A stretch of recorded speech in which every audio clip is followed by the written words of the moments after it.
What's going on, YouTube? Metal Complex here, and today I've got an awesome knife to show you.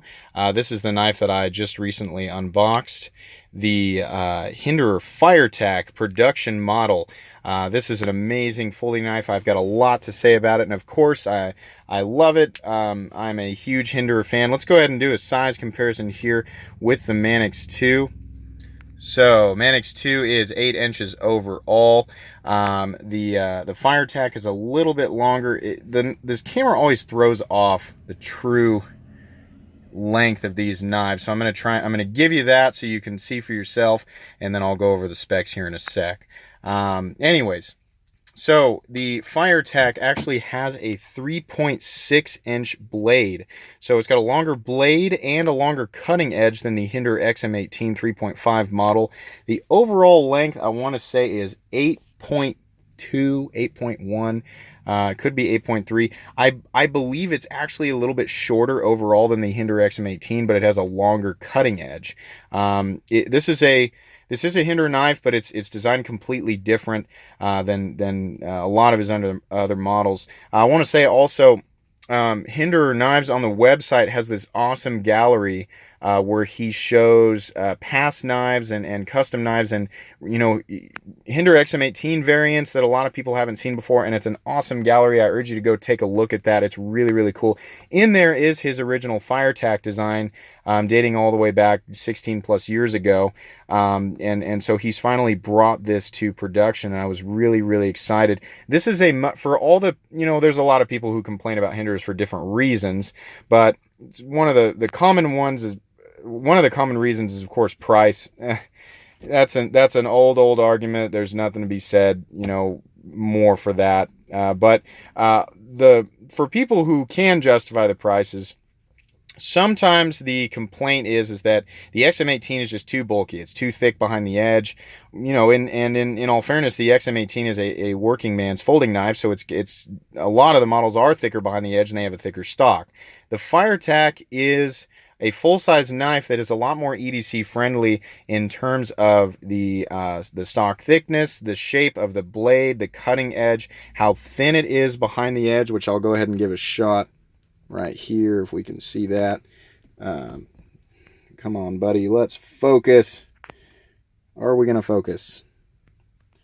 Not really. I hope you got a good gauge of that anyway. It's also a much thinner profile. We've got thicker stock titanium on this side, and just there's no flipper tab, so this whole, body right here is much more pocket friendly. On top of that, the knife weighs 4.1 ounces, which is a massive step down from the 5.5 ounces that the XM18 weighs. And let me tell you, and it's probably because I'm used to the weight of the XM18, this actually feels lighter than 4.1 ounces. It's probably partially because of the balance. Whoop, just about lost her there, but she's balanced about right there where the primary choil is. So this is a very, very friendly EDC size, and I think it might be a game changer for how people who are really, really obsessed with the pocket friendly nature of a folding knife and the weight of a folding knife affect their decision, and whether or not that steers them away from Hinderer. I think this might be a game changer. I know he's got the 3-inch model and the half track, which are lighter carry designs, but this is a very it's so friendly all the way around. And I wanted to point this out. I wanted to remember to say this. To me, this is very similar to, there are 3 knives out there that I think kind of all together create this knife.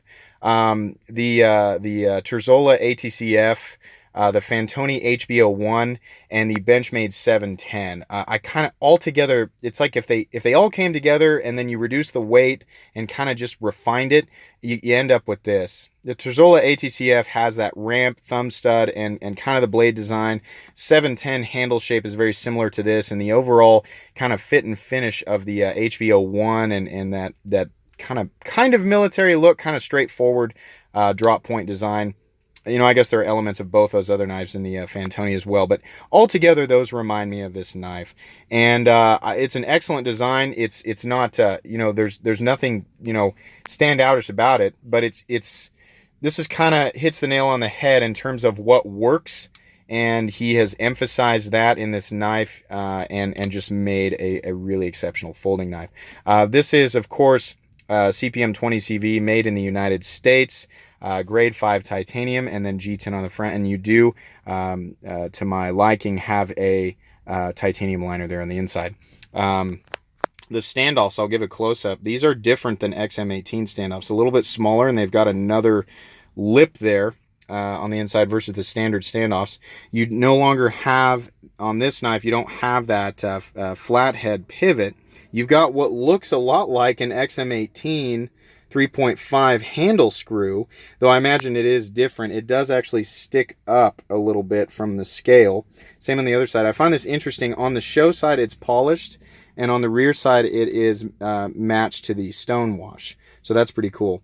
You've got screws that are a little smaller than XM18 screws here on the body, but they are polished and look very similar to the XM18 in terms of the finish. And then you, of course, have them on the other side too. The setup more closely resembles the Eclipse, where the body screws screw in on both sides to the standoffs. You still have the lock bar stabilizer, which appears to be the exact same size as a standard XM, so for modular stuff, that is great. You have the same size filler tab, same size pocket clip. So in terms of, Rick kind of setting this up to be modular like his other models, this is going to be excellent. I'm going to roll the window down because it's hot. But yeah, it's really set up to go there. And of course, that thumb disc up there, I'm going to get close up on this because the texturing he's got on that is just awesome.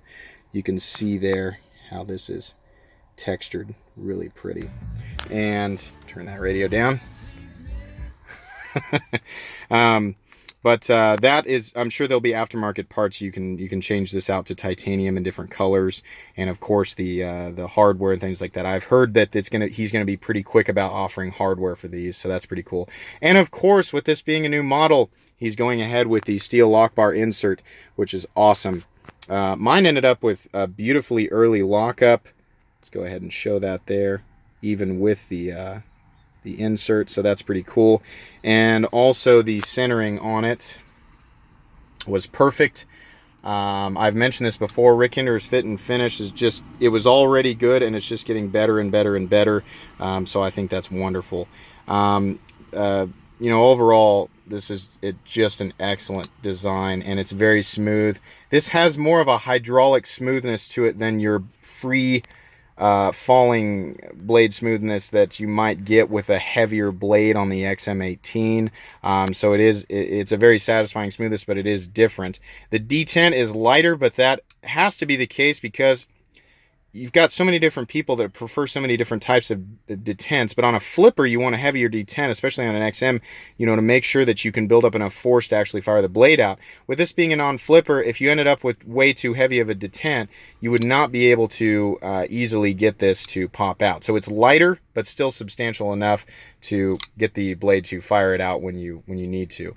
I believe this is also reverse flickable. I haven't tried it yet. Here we go. Drum roll. Let's see if I can do it. Yep. We can totally do it.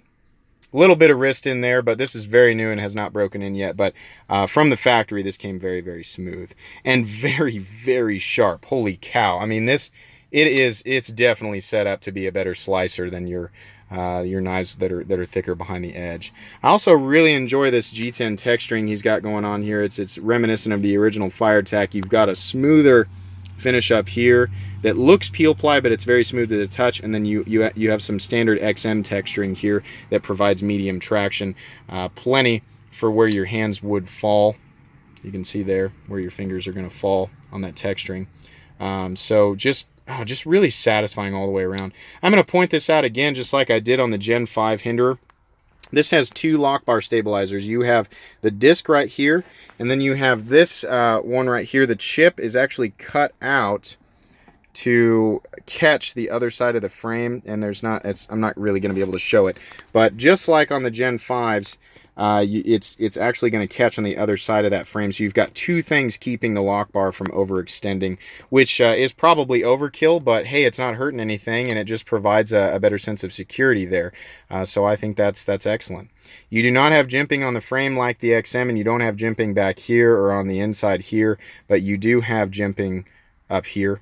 and it provides great traction. Is very, very similar to your XM18 jimping. So fans of that are going to be pleased. What was the other thing that I was going to point out? I had another thing that I wanted to point out. Oh, that's right. This is a little thing, but the milling here on the relief for the lock bar is different than your XM18. It's got kind of a more of a arcing nature to it, and it's just visually pleasing. That's pretty much it. There's nothing else to it, but it's nice to see he's doing something different for different models. You've got a fairly generous lanyard hole back here that will work just fine if you are a lanyard type of person. So that's nice. I actually really enjoy the thumb stud opener. When you're opening it with your thumb, you kind of have to cat's paw it, and by that I mean grip it like this, and then I like to get my thumb right in there and just open it up. I actually prefer to open it that way versus flicking it out. I also can pinch open it, which is what I used to describe, or the method I used to describe how I opened my Lion Steel TRE. I grip it here. Of course, keep your fingers off the frame, and I like to pinch it between these two fingers and then open her up right there. It is the D10 is strong enough to keep it from whipping out. So see, you can see there, it's not going to come out, but it's light enough that you can still get the blade out this way. And you can also learning a new knife, bear with me. You can also flick it out when you want to. But anyways, no lock stick, anything like that. This lock bar has not moved thanks to the lock bar stabilizer and Hinderer design in general. Fantastic knife. Huge fan of it. This is the standard stonewashing you see on your Hinderer XM18s. Very pretty. Goes really well with a nice knife. This the blade edge came perfectly symmetrical on both sides, so no issues with the grind. Flip it over there and give you a look at the other side. No issues there whatsoever.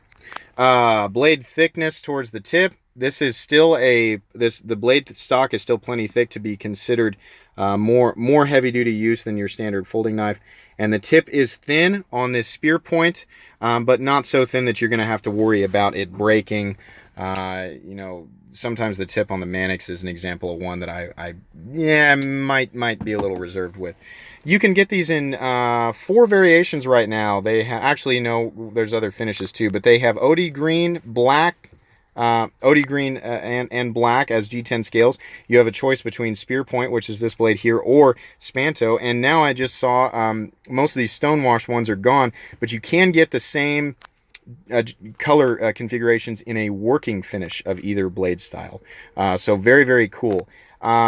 Big thumbs up to this knife. I have no issues with it whatsoever. There are 0 flaws with it. This is I would consider it a perfect folding knife for what it's designed to do.